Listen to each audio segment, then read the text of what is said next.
Hey, hello, how's it going?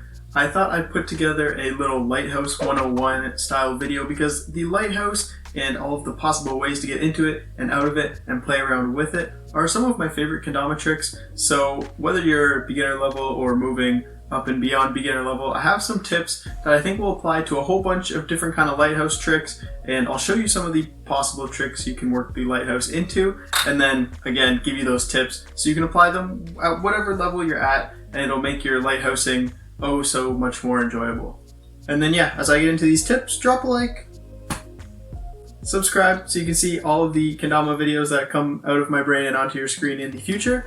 And yeah, I'll start with some tricks that you can apply the lighthouse to in the order that you'll likely, go through them. So from probably the easiest lighthouse trick into some more complicated stuff, and then anything beyond my skill level, you'll have to use your imagination.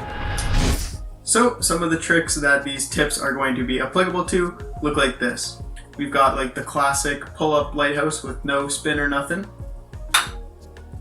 We've got the pull-up lighthouse, one of my favorites, with the one turn.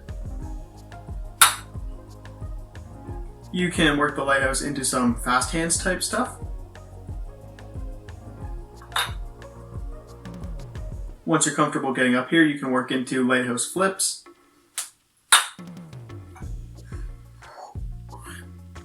And then getting a bit more tricky, you can start working these lighthouse tips into some juggle lines and stuff.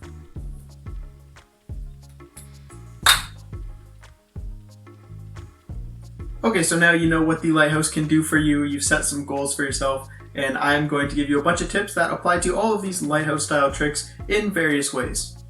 The first thing that I kind of have to mention, but I don't really like mentioning because it's not super relevant, is the tama paint. I think a sticky paint is the best for any kind of lighthouse trick because I think something rubber or natty is a bit too slick, and something like cushion clear or those really grippy paints, they're a bit too grippy for reasons that I've gone over before. A sticky paint is your best bet, but you can do a lighthouse on any tama you've got, and the next tip is way more important than the kind of paint you have.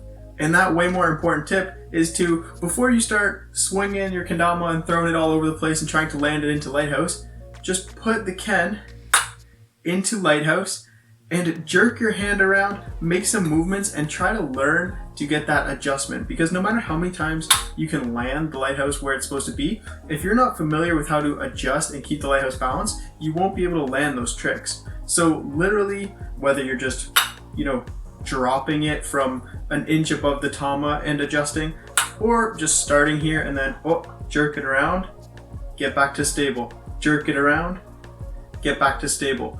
Put it there, work with it, and get comfortable before you even attempt any of the lighthouse related tricks. If you can't do this, you're not going to be able to hit any of those tricks, so take it step by step. Next, in the order of progression, now you're probably going to be starting to attempt some tricks.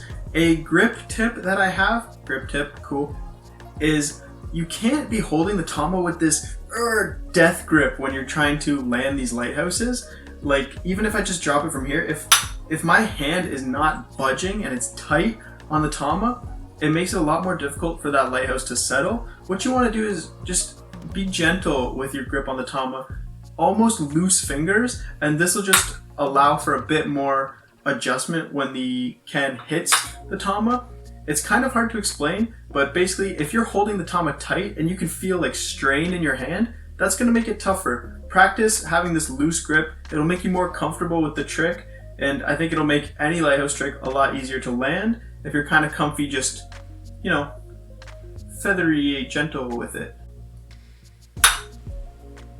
I can feel like the recoil on my fingers since it's loose. It's like suspension to cushion the lighthouse when you've got loose fingers, a gentle grip.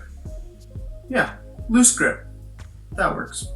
These next two here kind of work together and apply to a lot of kendama tricks, and that is, first, you need to be able to cushion the attachment of the lighthouse. Wherever it's coming from, you can't, same as the loose grip thing, you can't have a tight shoulder, tight elbow, and not bend your knees at all and expect the ken to, be able to settle into that lighthouse position. You really want to cushion kind of the fall. So that's just as the lighthouse is falling, go with the motion to be able to cushion it, that'll make the landing a lot more smooth.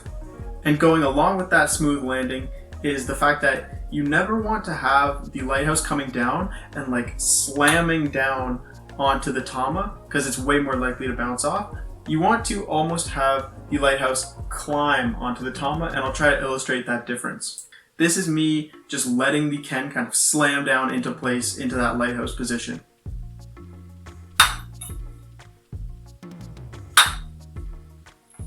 Versus, this is what it would sound like if I'm, meeting the lighthouse more at its natural, not necessarily the apex, but somewhere where you can meet it to have it more gently climb onto the tama rather than slam it on the way down. Basically, if the ken's coming down like this, straight on, it's tough. If it's kind of in its rotation or coming up gently and meeting softly, it's a lot easier.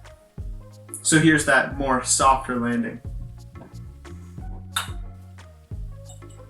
And you can hear the difference.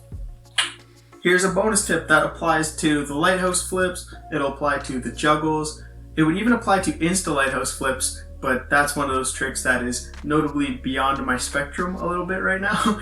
But yeah, so for those tricks, the lighthouse flip and the juggle, anytime that you're working the lighthouses and the ken is spinning, bar the pull-up lighthouse, which we'll get to in a second, anytime that the ken is doing some ken flips, you want to make sure your axis of rotation is like right along the cups. So you're rotating perfectly this way. So you can see how that would apply to a lighthouse flip or something, because if you're up here, and now for me, they're lined up, properly, which is good, because then when I go for the flip, see how it stays nice and straight the whole time? If I was like this, oriented the wrong way, so you can see that would want to spin this way.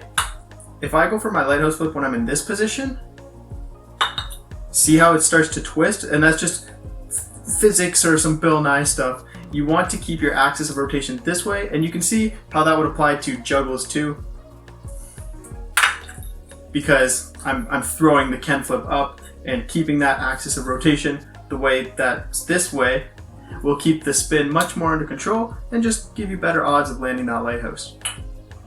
So with that, there's a lot to unpack. Find the natural point that you should start trying to hit lighthouse tricks at, wherever in that timeline you may be, and then go through, listen to these points, and try to understand and break down what I'm trying to say. I try to simplify it as much as possible, but these are really just the way that I feel and it seems to me as I'm doing it, because I'm just giving you my experience from one Kendama learner, player, guy to another. And hopefully it helps in one way or another. There's got to be a tidbit in there that'll up your lighthouse game a little bit. Stick around, that's it. Kendama 101 Lighthouse is finished. Maybe there'll be a 201 class. Yeah, not today. Have a good one. Peace.